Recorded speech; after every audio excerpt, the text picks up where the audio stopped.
Baiklah, selamat bertemu kembali anak-anak kami. Pelajaran kita hari ini yaitu mengenai organ-organ tumbuhan. Ya, masih pada bab 2 yaitu struktur dan fungsi jaringan pada tumbuhan. Nah, pada pertemuan yang lalu kita telah mempelajari jaringan pada tumbuhan. Nah, kemudian kita katakan bahwa jaringan itu adalah sekumpulan sel yang mempunyai bentuk dan fungsi yang sama. Nah, kemudian kamu telah pelajari jaringan-jaringan pada tumbuhan. Kemudian jaringan akan membentuk organ. Organ membentuk sistem organ. Sistem organ membentuk satu individu. Nah, sekarang kita mempelajari tentang organ-organ apa sajakah yang terdapat pada tumbuhan. Nah, yang pertama, organ yang terdapat pada tumbuhan yaitu mulai dari akar, batang, daun. Ya. Akar, batang, daun. Sedangkan bunga dan biji itu adalah modifikasi dari daun maupun batang. Nah, apa perbedaan tumbuhan dikotil dan monokotil? Nah, itu sudah kamu pelajari pada saat SMP. Di tingkat yang lebih tinggi di SMA ini, kamu mempelajari lebih dalam lagi, yaitu mengenai anatominya. Ya, anatomi itu adalah susunan dalam. Nah, jadi kalau kita di sekolah, ya, kita praktikum itu kita melihat anatominya. Anatomi itu apa? Susunan dalam. Susunan dalam dari akar tumbuhan dikotil dan monokotil. Itu yang biasa mau kita lihat, ya. Terus apalagi? Susunan anatomi batang dikotil dan monokotil. Nah, jadi kalau secara morfologinya, apa itu perbedaan akar dikotil dan monokotil? Nah, kamu sudah tahu. Apa saja perbedaannya? Tumbuhan dikotil, akarnya biasanya lebih kuat karena terdiri atas akar tunggang. Sedangkan monokotil, akarnya terdiri atas akar serabut, kan gitu ya. Nah, kemudian untuk apa fungsi akar? Untuk menyerap air maupun zat hara, serta mengalirkannya ke batang. Untuk apa lagi? Menyimpan cadangan makanan. Ya, apa contohnya? Misalkan umbi pada kentang, wortel. Nah, itu adalah merupakan salah satu fungsi daripada akar, yaitu menyimpan cadangan makanan. Nah, di sini kita lihat perbedaan anatomi akar dikotil maupun monokotil. Ya. Nah, coba perhatikan. Kalau dibuat sayatan melintang pada akar, ya. Nah, maka akan nampak bagian-bagiannya. Ya. Bagian terluar itu adalah epidermis, kemudian korteks, endodermis, stele atau silinder pusat. Nah, jadi boleh kau lihat, kau perhatikan, ya.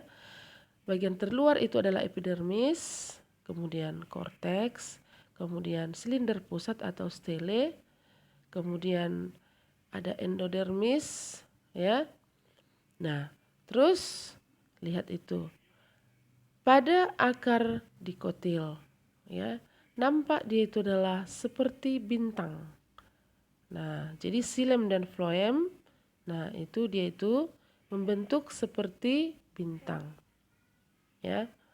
Oke, sedangkan lihat pada monokotil, nah dia berselang-seling. Ya.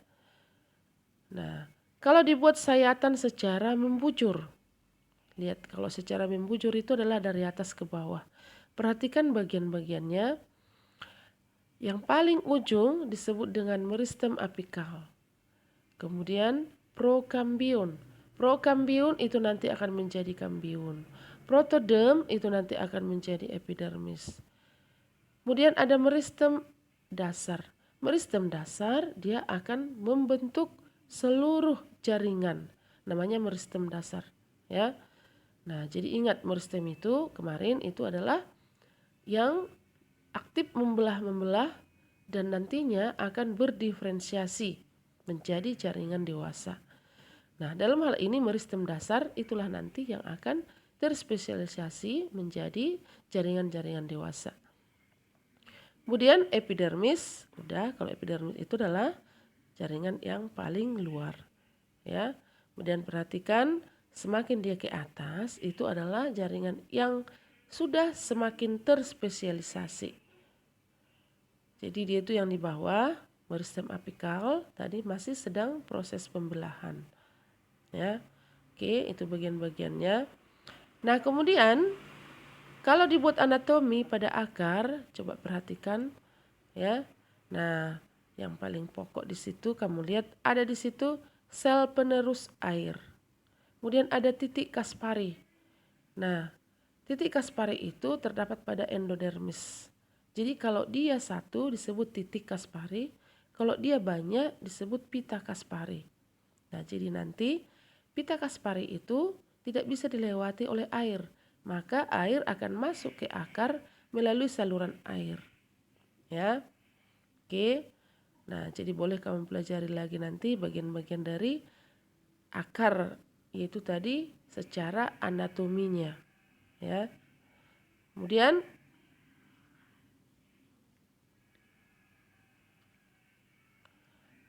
berikutnya batang, ya.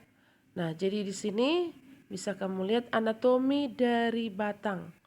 Nah, jadi tadi Ibu bilang biasanya yang kita lihat itu adalah pada tumbuhan spermatopita. Spermatopita itu kan ada dua, dikotil dan monokotil. Ya, apa itu spermatopita? Tumbuhan berbiji atau tumbuhan berbunga. Nah, umumnya atau banyak sekali dengan mudah kita lihat tumbuhan berbiji atau spermatopita tadi ya. Nah, jadi tumbuhan berbiji atau spermatopita itu terdiri atas dikotil dan monokotil. Ya. Nah, coba perhatikan. Itu yang di atas, ini yang kita lihat itu adalah anatomi batang dikotil. Ya. Anatomi batang dikotil. Nah, jadi kalau kita praktikum yang Ibu suruh bawah biasanya itu adalah batang dari kacang tanah. Kacang tanah yang masih muda, ya, batangnya. Kemudian kita sayat nanti secara melintang. Melintang itu dari kiri ke kanan atau dari kanan ke kiri, ya, sedangkan membujur dari atas ke bawah. Nah, jadi kalau kita buat secara melintang dengan tipis sekali, maka akan nampak di bawah mikroskop ya kira-kira seperti itulah bentuknya, seperti ini ya. Jadi itu sudah dilihat dengan pakai mikroskop elektron yang bagus. Kalau mikroskop cahaya ya tidak bisa nampak sebagus itu, tapi paling tidak menyerupai ya, atau mirip lah. Nah, jadi perhatikan bagian-bagiannya. Nah, yang paling luar itu adalah epidermis, kemudian nanti ada floem, terus di antara floem dan xilem ada kambium, itu perbedaannya. Sedangkan nanti pada monokotil tidak ada kambium, ya. Nah, jadi urutannya epidermis, floem, kambium, kemudian stele atau silinder pusat, ya. Oke. Nah, jadi ini tadi secara umum ini bagiannya. Epidermis itu tadi adalah pada bagian luar. Oke, epidermis. Ingat epi bagian permukaan, dermis biasanya adalah kulit. Nah, jadi epidermis itu selalu menempati pada bagian luar. Kemudian korteks, kulit pertama, ya, yaitu yang berbatasan dengan epidermis. Di situ tersusun atas kolenkim, kemudian parenkim. Nah, disitulah dia terdapat di korteks dan mempunyai banyak ruang antar sel. Nah, setelah itu tadi ada endodermis. Nah, endodermis ya, pada tumbuhan tertutup atau angiosperme itu sering disebut dengan sarung tepung. Ya. Oke. Nah, seterusnya nanti kamu bedakanlah antara akar batang monokotil dan dikotil, ya. Ini tadi dia monokotilnya. Jadi kalau tadi dikotil itu, ya, susunannya tadi dia berselang-seling antara xilem dan floemnya dibatasi oleh kambium. Nah, sedangkan pada monokotil, nah perhatikan, nah dia itu xilem dan floemnya itu tidak ada kambium, ya. Jadi kalau diambil sedikit ini diperbesar, seperti inilah gambarnya ya, yang di samping. Nah, kemudian daun, ya. Nah, kalau dibuat daun secara membujur biasanya. Kenapa secara membujur? Karena nanti kalau dia secara melintang, yang nampak adalah hanya epidermis atas. Nah, jadi harus kita buat dia irisannya secara membujur dari atas ke bawah atau sebaliknya dari bawah ke atas, ya. Nah, jadi nanti urutannya ada epidermis atas, kemudian jaringan palisade, jaringan spons, ya, kemudian ada xilem dan floem, kemudian epidermis bawah. Nah, di sini bisa kamu lihat pada epidermis atas, nah di situ bisa terdapat modifikasi dari epidermis. Misalkan ada stomata. Demikian juga pada epidermis bawah bisa terdapat stomata. Kemudian palisade dan spons itulah yang disebut dengan mesofil. Mesofil atau daging daun. Disitulah terdapat fotosintesis. Tapi yang paling efektif yaitu pada palisade. Kenapa? Karena mengandung klorofil. Ya. Nah, jadi kalau dibuat tadi urutannya ada epidermis, kemudian mesofil yang terdiri atas palisade dan spons. Ya. Kemudian ada ikatan pembuluh, xilem dan floem. Kemudian di bawah epidermis bawah. Oke. Nah, kemudian bunga dan buah tadi Bu katakan merupakan organ tumbuhan yang merupakan hasil modifikasi dari batang dan daun. Termodifikasi artinya dia itu turunan atau membentuk. Nah, bisa berasal dari batang. Ya. Oke. Nah, kemudian berikutnya terakhir yaitu mengenai bunga. Nah, jadi bunga yang sempurna itu adalah apabila di dalamnya terdapat organ reproduksi jantan dan betina. Ada kepala sari antera, ya.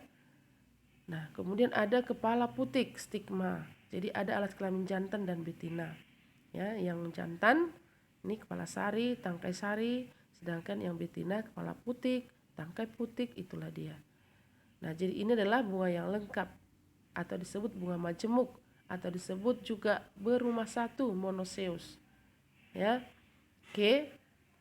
Nah, seterusnya kira-kira apa manfaat yang bisa diambil dari mempelajari tentang tumbuh-tumbuhan ini, struktur maupun fungsi dari organ tumbuhan. Ya. Nah, jadi itu bisa kita lihat. Nah, misalkan dalam pembentukan kultur jaringan. Nih, kamu juga pasti sudah pernah mendengar istilah kultur jaringan. Nah, jadi di Unimed itu Fakultas MIPA Biologi, mereka itu sudah bisa membuat kultur jaringan. Ya. Nah, jadi kultur jaringan itu adalah teknik menumbuh kembangkan bagian tumbuhan baik berupa sel, jaringan atau organ tumbuhan dalam kondisi aseptik. Aseptik artinya bebas hama. Nah, jadi kultur jaringan itu diambil satu sel, ya, atau dari jaringan tadi. Kemudian dari satu sel ditumbuhkan satu individu, ya. Nah, jadi kalau kita pikirkan dari satu sel aja bisa tumbuh menjadi satu individu, ya. Nah, kenapa bisa gitu? Nah, rupanya setiap sel itu mempunyai sifat totipotensi. Apa itu sifat totipotensi? Sifat tumbuhan yang akan sifat suatu sel yang akan tumbuh atau mempunyai kemampuan untuk tumbuh membentuk satu individu baru. Ya. Nah, jadi kira-kira seperti ini caranya. Nah, misalkan itu diambil pada wortel. Nah, jadi jaringan yang mana saja pun bisa dibuat. Nah, ini adalah dalam hal ini diambil floemnya katanya, floem. Jadi umumnya yang digunakan itu adalah yang aktif membelah, meristem biasanya. Nah, tapi bukan berarti tidak bisa jaringan yang lain. Nah, dalam hal ini diambil adalah floem, kemudian dimasukkan ke gelas kimia, dikasih nanti nutrisi, terus dikasih zat-zat supaya dia itu tetap dia steril. Kemudian nanti dibiarkan di laboratorium, ya. Kemudian tumbuhlah dia nanti menjadi satu individu baru dari setiap sel, ya. Oke. kita kembali ke Google Classroom, kita masuk ke sesi tanya jawab ya. Silahkan kamu perhatikan, nanti kalau ada pertanyaan silahkan disampaikan ya. Oke, sekian dan terima kasih.